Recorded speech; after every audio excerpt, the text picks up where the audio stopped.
امام حسین تاکہ یزید کا دماغ لرز جائے. تیری طاقت اتنی نہیں تھی کہ تو امامت کو ختم کر دے. اب میں تجھے چیلنج دیتا ہوں, تجھ میں ہمت ہو تو اپنے بیٹے کی خلافت کا اعلان کرنا, اور میری ہمت دیکھ کہ میں نے جنہیں بچا کے بھیجا ہے انہیں امام بنا کے بھیجا. پانچوں کے پانچوں گئے. یزید کا وہ دربار جس دربار میں آج تک دکھ اور مصیبت کا سامنا. عزیزوں, میں کبھی کبھی کہا کرتا ہوں کہ مجلس کا سننا آسان ہوتا ہے, سمجھنا مشکل ہوتا ہے. سمجھنا مشکل ہوتا ہے.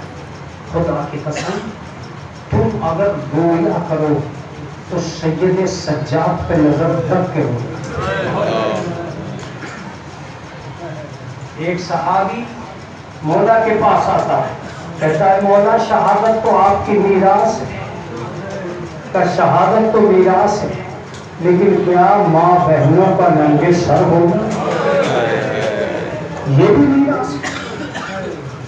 چھٹے امام کا ایک قول جو میں نے پہلے دن پڑھا تھا وہ آخری دن پڑھا.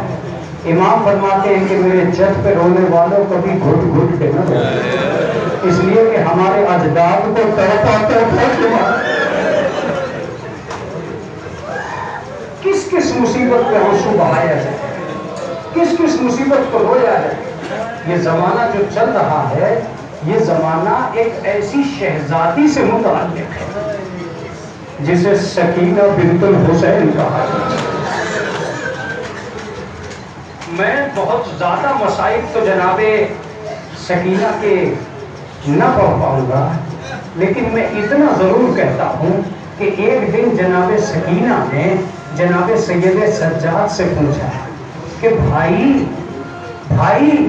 یہ بتاؤ اگر کسی کو بہت زیادہ پیاس لگی ہو تو اس کی حالت کیا ہوتی ہے؟ تو وہ کبھی منہ کھولتا ہے کبھی بند کرتا ہے. کہ یہ حالت تو میرے بھیا اصغر کی. سن لیا تم؟ یتلذہ کہتے ہیں اس پیاسے کو جو کبھی منہ کھولے گا اور کبھی بند کرے گا. آپ نے کبھی مچھلی کو دیکھا ہے جب وہ پانی سے نکال لی جاتی ہے اور اسے پانی نہیں ملتا ہے تو وہ خشکی پہ پڑی ہوئی کبھی منہ کھولتی ہے اور کبھی بند کرتی ہے. اسی کو یتلذہ کہا جاتا ہے. اسی کو یتلذہ کہا جاتا ہے کہ یہ حالت تو میرے بھائی علی اصغر کی تھی. کہا بھائی اگر اس سے بھی زیادہ کسی کو پیاس لگے تو کیا ہوگا؟ کہا کہ بہن پھر اس کی کھال پھٹنے لگے گی.